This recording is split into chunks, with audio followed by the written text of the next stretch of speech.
தமிழ்நாடு போராடும், தமிழ்நாடு வெல்லும் என்று கூடியிருக்கிற அருமை கலைஞரின் உடன்பிறப்புகளே, உண்மையான இந்துவின் பிரதிநிதியாக இருக்கிற இந்து சமய அறநிலையத்துறையின் அமைச்சர் சேகர் பாபு அவர்களே,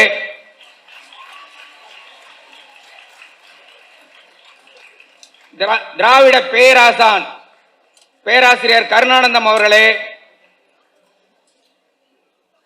முன்னாள் ஜனாதிபதி அப்துல் கலாமின் ஆலோசகராக இருந்து அவர் கூடவே இருந்த காரணத்தினால் இந்த நாட்டிலே மதவாதம் என்ன செய்யும் என்று புரிந்து கொண்டு மதவாதத்துக்கு எதிராக போராடி கொண்டிருக்கும் டாக்டர் பொன்ராஜ் அவர்களே, ஐடியா ஆரமின் இணை ஒருங்கிணைப்பாளர் திரு பாலமுருகன் அவர்களே, சட்டமன்ற உறுப்பினர்களே, கழகத்தின் பல்வேறு அமைப்புகளின் பிரதிநிதிகளே, இறுதியாக நன்றி உரை கூற இருக்கின்ற திரு குருமூர்த்தி அவர்களே, உங்கள் அத்தனை பேருக்கும் இனிய வணக்கங்களையும் வாழ்த்துக்களையும் உரித்தாக்கி என் தலைமை உரையை தொடங்குகிறேன். கொஞ்ச நேரம் தான் பேசுவேன், முதல்ல அந்த உறுதிமொழியை கொடுத்துடுறேன். ஆனா ஒரு முக்கியமான விஷயத்திலிருந்து நான் ஆரம்பிக்க போறேன். நம்ம எல்லாரும் ஒரு பாட்டு பாடினோம், கேட்டீங்களா? என்ன பாட்டு அது? தமிழ்தாய் வாழ்த்து. அந்த தமிழ்தாய் வாழ்த்தை பேராசிரியர் சுந்தரம் அவர்கள் 1891 மனோன்மணி என்ற நாடக புத்தகத்திலே கொண்டு வருகிறார். அந்த நாடக புத்தகத்தில் இருக்கிற இந்த பாடலை, மனோன்மணி நாடகத்தில் இருக்கிற இந்த பாடலை 1970 டாக்டர் கலைஞர் அவர்கள் தமிழ்தாய் வாழ்த்தாக அது ஒழிக்க வேண்டும் என்று ஆணையிடுகிறார். அதுல உள்ள ஒரு முக்கியமான விஷயம் இருக்கு. இதுதான் கலைஞரின் பெருந்தன்மை, இதுதான் சகிப்புத்தன்மை. அந்த வரி, முக்கியமான வரி என்னன்னா, கன்னடமும் கலித்தெலுங்கும் மலையாளமும் துளுவும் உன் உதிரத்தை உதித்தெழுந்து ஒன்று பல ஆயிடினும் ஆரியம் போல் உலக வழக்கு அழிந்து ஒழிந்து. புரிகிறதா உங்களுக்கு? ஆரியம்னா என்னன்னு? ஆரியம்னா என்ன? சமஸ்கிருதம் சமஸ்கிருதம் என்று பேசுகிறார்களே, அதை சுந்தரம் சொல்லுகிறார். ஆரியம் போல் வழக்கு அழிந்து ஒழிந்து சிதையா உன் சீரிழமை திறமையந்து செயல் மறந்து வாழ்த்துதுமே என்று முடிகிற பாடல். இந்த பாட்டு பாடும்போது எல்லாரும் மரியாதைக்காக எழுந்து நிற்பாங்க. ஆனா ஒருத்தர் எழுந்து நிக்க மாட்டேன்ட்டாரு. ஜனகணமன பாடினா எழுந்து நிற்கிறாரு, நாட்டுப்பண் பாடினால் எழுந்து நிற்கிறார். ஆனால் தமிழ்தாய் வாழ்த்து பாடினால் உட்கார்ந்து இருக்கிறார். அப்பொழுது அவர் சொன்னார் பத்திரிகையாளரிடம், அது ஏன் இஷ்டம், எங்களுக்கு பழக்கமே இல்லை எழுந்திருச்சுன்னு. அப்பொழுதுதான் தமிழ்நாட்டினுடைய முதல்வராக இருக்கிற நம்முடைய தளபதி ஸ்டாலின் அவர்கள் முடிவு எடுக்கிறார், இனிமேல் தமிழ்தாய் வாழ்த்து பாடினால் அனைவரும் எழுந்து நிற்க வேண்டும் என்பது சட்டம்.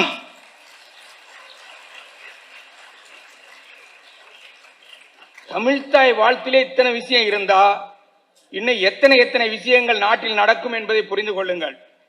நேத்திக்கு ஒரு சம்பவம் நடந்தது. என்ன அது? புல்வாமா, இன்னொன்னு பகல்காம் தாக்குதல், தீவிரவாத தாக்குதல். அந்த காஷ்மீர்ல புல்வாமா தாக்குதல் 2019 நடைபெற்றது. அது இன்னும் நம்ம தீவிரவாதி தாக்குதல் தான் நினைச்சுக்கிட்டு இருக்கோம். நமக்கு ஒன்றும் பிரச்சனை இல்லை, அப்படியே இருக்கட்டும். அந்த 2019க்கு பிறகு காஷ்மீரில் தீவிரவாதத்தை ஒழிக்கிறேன் என்ற பெயரில் காஷ்மீர் மாநிலத்தை ஒரு நாள் ராத்திரியில 2 யூனியன் பிரதேசமாக பிரித்து விட்டார்கள். நல்ல ஞாபகம் வச்சுங்க. ஒருத்தர் தன்னுடைய வாழ்க்கை வரலாறு எழுதும் போது எழுதினாரு, தூங்கும் போது கூட காலாட்டிக்கிட்டே தூங்குனியா, இல்லாட்டி இழுத்துக்கிட்டு போய் போச்சிருவானுங்க. தூங்கும் போதே காலை ஆட்டிக்கிட்டே தூங்கணுமா. ஒரு நாள் விடியும் போது ஒரு மாநிலமாக இருந்த ஜம்மு காஷ்மீர் ஜம்முவாகவும் காஷ்மீராகவும் யூனியன் பிரதேசமாக மாறிவிட்டது. அப்போ நம்ம வாய்ச்சொல் வீரர் அவர் என்ன பேசினார் என்பது உங்களுக்கு ஞாபகம் இருக்கிறதா? உலகத்தில் ஒரே ஒரு வாய்ச்சொல் வீரர் தான் இப்ப இருக்காங்க. இதுக்கு முன்னாடி ஒரு வாய்ச்சொல் வீரர் இருந்தார். யார் தெரியுமா? ஹிட்லர். அவர் இப்ப உயிரோட இல்ல. அதே மாதிரி ஒரு வாய்ச்சொல் வீரர் இந்தியாவில் இருக்கிறார். அவர் யார் என்று உங்களுக்கு தெரிகிறதா? கண்டுபிடித்து விட்டீர்களா? அவர் யார்? அவரு ஏன் ஜம்மு காஷ்மீரை பிரித்தான் தெரியுமா? அங்கு தீவிரவாத தாக்குதல் அதிகரித்துக் கொண்டிருக்கிறது. காங்கிரஸ்காரர்கள் வேடிக்கை பார்த்துக் கொண்டிருந்தார்கள். காங்கிரஸ்காரர்கள் ஒன்றும் செய்யவில்லை. நமக்கு வேறு வழி இல்லை, நாம் ஜம்மு காஷ்மீரை இரண்டாக பிரித்து நம்முடைய மத்திய அரசாங்கத்தின் நேரடி பார்வையில் ஆட்சிக்கு கொண்டு வந்தால் என்ன ஆகும்? தீவிரவாத தாக்குதலே இருக்காது. நாங்க இப்ப என்னாச்சு? புல்வாமா 2019 அந்த புல்வாமா தாக்குதலுக்கு பிறகு எத்தனை தாக்குதல் நடந்திருக்கிறது என்று ஒரு பட்டியலே இருக்கிறது. நான் அத்தனையும் படித்து உங்களுடைய நேரத்தை வீணாக்க விரும்பவில்லை. தொடர்ந்து தாக்குதல் நடைபெற்றிருக்கிறது. நூற்றுக்கணக்கான பொதுமக்கள் செத்திருக்கிறார்கள், நூற்றுக்கணக்கான ராணுவ வீரர்கள் செத்திருக்கிறார்கள், நூற்றுக்கணக்கான நம்முடைய டூரிஸ்ட் அங்கிருந்து வேடிக்கை பார்ப்பதற்காக காஷ்மீரை தரிசிப்பதற்காக செல்கிற நம்முடைய டூர் போகிற பொதுமக்கள் செத்திருக்கிறார்கள். ஆனா இப்போ பல்காம் 22ஆம் தேதி அங்க போய் தீவிரவாதிகள் ஊரை சுற்றி பார்க்க வந்த டூரிஸ்ட் என்று சொல்லுவோம் அல்லவா, ஊரை சுற்றி பார்க்க வந்தவர்கள் அவர்களை சுடுகிறார்கள். உடனே இங்கிருந்து ஒரு பிரச்சாரம் தொடர்கிறது. என்ன பிரச்சாரம்னா, அவன் மதம் பார்த்து தான் சுட்டான்னு. பெங்களூர்ல இருந்து ஒரு அம்மா போறாங்க. அந்த அம்மா கிட்ட நீங்க யாரு என்னன்னு உங்களை கேட்டாங்களா? கேட்டாங்க. நீங்க என்ன சொன்னீங்க? இந்துன்னு சொன்னீங்களா முஸ்லீம்னு சொன்னீங்களா? நாங்க இந்து இல்லைன்னு தான் சொன்னோம் என்றாலும் சுட்டார்கள். கவனிக்கிறேன், நல்ல பாயிண்ட கவனிங்க. முஸ்லீமா இருந்தா சுடல, இந்து என்றதும் சுட்டார்கள் என்று சொன்னார்கள். அடுத்தது என்ன? அதாவது நீங்க 3 பேரை இப்ப ஞாபகம் வச்சுக்கணும். நீங்க எதை வேணாலும் மறக்கலாம். அதாவது ஆர்த்தின்னு ஒரு பொண்ணு, அது இன்னைக்கு பத்திரிகையெல்லாம் இன்டர்வியூ கொடுத்திருக்கு. எங்க அப்பா ராமச்சந்திரன் கேரளாவில இருந்து சுற்றி பார்க்க குடும்பத்தோடு வந்தோம், சுற்றுலா வந்தோம். அப்படி சுற்றுலா பார்த்து கொண்டிருக்கிற பொழுது எங்க அப்பாவை குறிவைத்து சுட்டார்கள். எங்க அப்பா செத்து போயிட்டார். எங்க அம்மா கிட்ட சொல்லக்கூடாதுன்னு சொல்லிட்டான். விடிய கால 3 மணி வரையில 2 இளைஞர்கள் எங்க கூடவே இருந்தாங்க. அந்த இளைஞர்கள் கூடவே இருந்த அதை பத்தி பத்திரிகையாளரிடம் சொல்லுகிற அந்த குழந்தை பொண்ணு சொல்லுது, ஆர்த்தி என்ற பெண், என் தந்தை இறந்து விட்டார், ஆனால் ஜம்மு காஷ்மீரில் எனக்கு 2 சகோதரர்கள் கிடைத்திருக்கிறார்கள். இந்த வார்த்தையை கவனிங்க. என்னுடைய தந்தை இறந்து விட்டார், ஆனால் எனக்கு ஜம்மு காஷ்மீரில் 2 சகோதரர்கள் கிடைத்திருக்கிறார்கள். ஒருவர் பெயர் சமீர், இன்னொரு பெயர் இன்னொரு பெயரும் ஒரு முஸ்லிம் பெயர். இந்த முஸ்லிம் 2 பேரையும் என்னுடைய சகோதரர்கள் என்று சொல்லுகிறார். அடுத்தது ஹுசைன் ஷா என்ற குதிரை சவாரிக்கு அழைத்து கொண்டு செல்பவர். தாக்குதல் நடைபெறுகிற பொழுது அந்த சுற்றுலா பயணிகளை காப்பாற்றிய காரணத்திற்காக இந்த ஹுசைனும் துப்பாக்கி குண்டுகளுக்கு பலியாகிறார். ஆனா நாடு முழுவதும் என்ன பிரச்சாரம் நடைபெறுகிறது? முஸ்லிம்களை சுடவில்லை, இந்துக்களை தான் குறி வச்சு சுட்டாங்க. தீவிரவாதத்துக்கு இனம் என்றோ மொழி என்றோ தன்னுடைய ஜாதி என்றோ எந்த வித்தியாசமும் கிடையாது. தீவிரவாதம் தான். இந்த தீவிரவாதம் தொடங்குவதற்கு காரணம் என்ன என்று இன்னைக்கு ஒரு கட்டுரை வந்திருக்கிறது. அதை எழுதியவர் யார் தெரியுங்களா? இன்னைக்கு பாஜகவுடைய இணைபிரியா நண்பர்களாக இருந்தவர்கள், சிவசேனா கட்சியை சேர்ந்தவர். அவர் சொல்லுகிறார், முஸ்லிம் தீவிரவாதம் இந்தியாவில் தோன்றுவதற்கு காரணமே பிஜேபியின் இந்து மத தீவிரவாதம் தான். அப்ப இந்து மத தீவிரவாதம் பரவ மைனாரிட்டி மக்கள் அவன் வாழ்வதற்கு போராடுகிறான், அவன் தன் மொழியை பேசுவதற்கு கஷ்டப்படுகிறான், அவனுக்கு இருக்க இடமில்லை, அவனை வெளியேற்ற வேண்டும் என்று சொல்லுகிற பொழுது அவனுக்கு ஒரு கோபம் வருகிறது. எனவே இந்து தீவிரவாதம், குறிப்பாக RSS பிஜேபி தான் இந்திய நாட்டிலே தீவிரவாதத்தை விளைத்துக் கொண்டிருக்கிறது என்று சொல்லுகிறார். இன்னைக்கு என்ன பாத்தீங்கன்னா, நீங்க எல்லாம் இளைஞர்கள், உங்களுக்கு எல்லாத்துக்கும் தெரியும். நீங்க எல்லாரும் கையில ஒரு திறன் பேசி வச்சிருக்கீங்களா? எல்லாரும் அதை திறந்து பார்த்தீங்களா? இந்த 3 முஸ்லிம் பேர் இருக்கு பாருங்க. சுற்றுலா பயணிகளை தாக்க வந்தவர்களை காப்பாற்றி உயிர் கொடுத்தவர்களை அந்த பெயரை சமூக ஊடகங்கள் இருந்து நீக்கிட்டாங்க. மாறாக என்ன வந்துகிட்டு இருக்குன்னா, முஸ்லிம் எதிர்ப்பு பிரச்சாரங்கள் வந்து கொண்டிருக்கிறது. இதுதான் மோடி அரசாங்கம். மோடி அரசாங்கத்தினுடைய கொள்கை விளக்க 2 தாங்க. ஒன்னு பசுமாடு, இன்னொன்னு பாகிஸ்தான் நாடு. இவ்வளவுதான் மோடி. இதுதான் பிஜேபி. அப்ப இந்த பிஜேபி ஆட்சி அதிகாரத்தில் தொடர வேண்டும் என்பதற்காக, நல்லா கவனிங்க, ஹிட்லர் இப்ப ரொம்ப நல்லவன் ஆயிட்டான். ஹிட்லரு ரொம்ப நல்லவன் ஆயிட்டான். 60 லட்சம் பேரை கொன்னவன் இப்ப ரொம்ப நல்லவன். ஏன்னா அவன் கொல்றன்னு சொல்லிட்டு தான் கொன்னான். ஆனா இங்க ஒரு நடிப்பு சுதேசி நாடகம் ஆடிக்கொண்டு மக்களை காப்பாற்ற வந்த காவலன் என்று சொல்லிக்கொண்டு என்ன செய்து கொண்டிருக்கிறார்? தினமும் ஒரு நாடகத்தை அரங்கேற்றுக் கொண்டிருக்கிறார். தீவிரவாத தாக்குதல் நடைபெறுகிறது. சவுதி அரேபியாவில் அவர் இருந்தார். உங்களுக்கு எல்லாம் தெரியும். நம்ம எல்லாம் சின்ன பிள்ளைல கதை கேட்டிருப்போம். அப்பா கிட்ட, தாத்தா கிட்ட எல்லாம், பாட்டி கிட்ட எல்லாம். உலகத்தை முதல்ல சுத்தி வந்தது யாருங்க? முதல்ல உலகத்தை சுத்தி வந்த யாரு? முருகனா, விநாயகரா? விநாயகர் குறுக்கு வழியில் அம்மா அப்பாவை சுத்தி வந்து மாம்பழத்துல சண்டை வந்ததுல. ஆனா விநாயகனோ முருகனோ உலகத்தை சுத்தி வரல. முதலாக உலகத்தை சுற்றி வந்தது நரேந்திர மோடி தான்.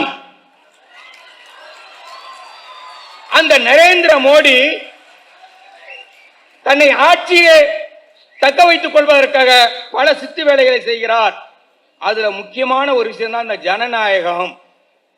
அவர் ஜனநாயக முறைப்படி தானே தேர்ந்தெடுக்கப்பட்டிருக்காரு. ஆனா மைனாரிட்டி தான் அவருக்கு. 240 தான் பாராளுமன்ற உறுப்பினர்கள். மைனாரிட்டி அரசாங்கம் தான். அவருக்கு மெஜாரிட்டி கூட கிடைக்கல. ஆனால் என்ன செய்து கொண்டிருக்கிறார்? சவுதி அரேபியாவில் இருந்தவர் உடனே சவுதி அரேபியா புரோகிராம கேன்சல் பண்ணிட்டாராம். அவர் வரும்போது அவரை பார்த்தால் கண்களில் அப்படியே தெரியுதாம், கோபம் தெரிகிறதாம், முகம் செவந்து போச்சாம், கண்ணு கொப்பளிச்சிருச்சாம். நம்ம என்ன நினைச்சோம்னா, கண்ணு கொப்பளிச்சிருச்சு, முகம் சிவந்துருச்சு, சவுதி அரேபியால இருந்து வந்துட்டாரு அப்படின்னா காஷ்மீருக்கு போவாருன்னு நினைச்சோம்.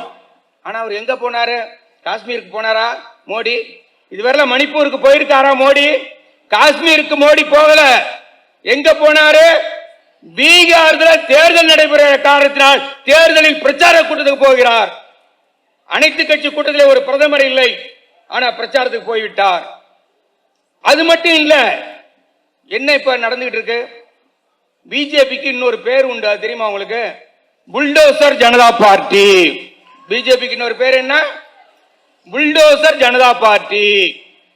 இந்த புல்டோசர் ஜனதா பார்ட்டி முஸ்லிம் ஒரு குற்றம் செய்தான் என்று சந்தேகப்பட்டால் வீட்டை இடிச்சிருவான், அவன் கடை இடிச்சிருவான், மசூதி இடிச்சிருவான், தொழுகை நடத்துற இடத்துல போய் தகராறு பண்ணுவான்.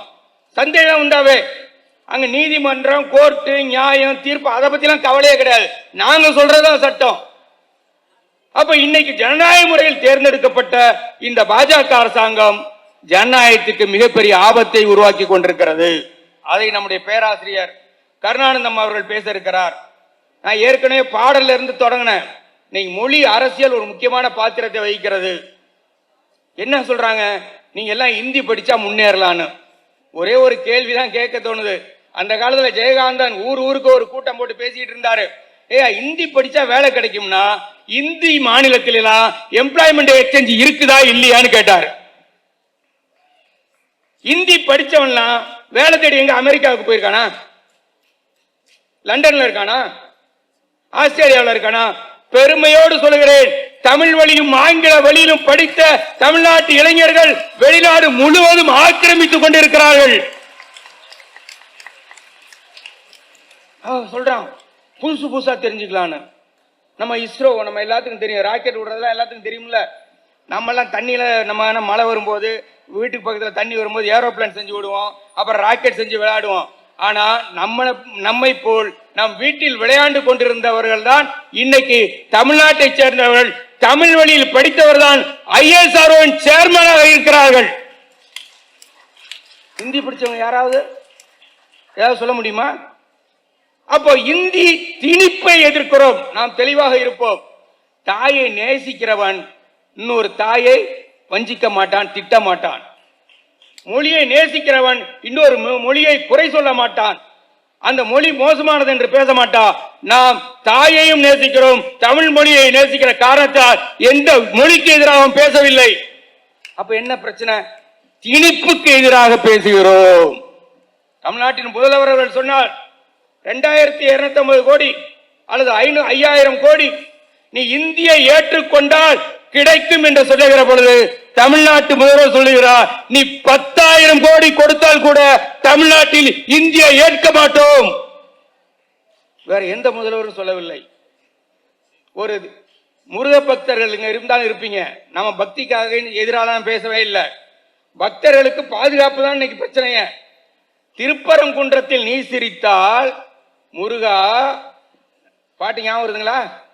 எங்க எதிரொலிக்கும்? திருத்தணி மலை மீது எதிரொலிக்கும். அப்பா, திருப்பரங்குன்றம் கடலு, கடல்ல பாட்டு பண்ண எங்க எதிரொலிக்குது? மலையில. ஆனால் சென்னை புனித சார்ஜ் கோட்டையில் நம்முடைய முதல்வர் மு.க. ஸ்டாலின் அவர்கள் பேசினால் காஷ்மீரில் எதிரொலிக்கிறது. பாத்தீங்களா? மெஹபூபா முஃப்தி என்ன சொல்றாங்க? தமிழ்நாட்டை பார்த்து தெரிந்து கொள்ளுங்கள், மாநில சுயாட்சி என்றால் என்ன என்று தமிழ்நாடு கேட்டு தெரிந்து கொள்ளுங்கள். அடுத்தது என்ன? மகாராஷ்டிரா. அங்க பிஜேபி ஆட்சி. நல்லா கவனிங்க. பிஜேபி ஆட்சி நடைபெற மகாராஷ்டிராவில் நம்முடைய முதல்வர் ஸ்டாலின் அவர்கள் இந்தியை ஏற்க மாட்டோம் என்று சொன்னதற்கு பிறகு மகாராஷ்டிராவில் உத்தவ் தாக்கரே எதிர்ப்பு தெரிவித்த பிறகு 5வது வரையில் இந்தி படிப்பது கட்டாயம் என்று இருந்ததை நீக்கிவிட்டார்கள். 5வது வரையில் இந்தி கிடையாது என்று சொல்லிவிட்டார்கள். இது யாருடைய வெற்றி? தமிழ்நாட்டு முதலமைச்சருக்கு, தமிழ்நாட்டு மக்களுக்கு கிடைத்த வெற்றி. அந்த வெற்றியை பற்றி பேச இருக்கிறோம். அதே மாதிரி திடீர் அரசியல்.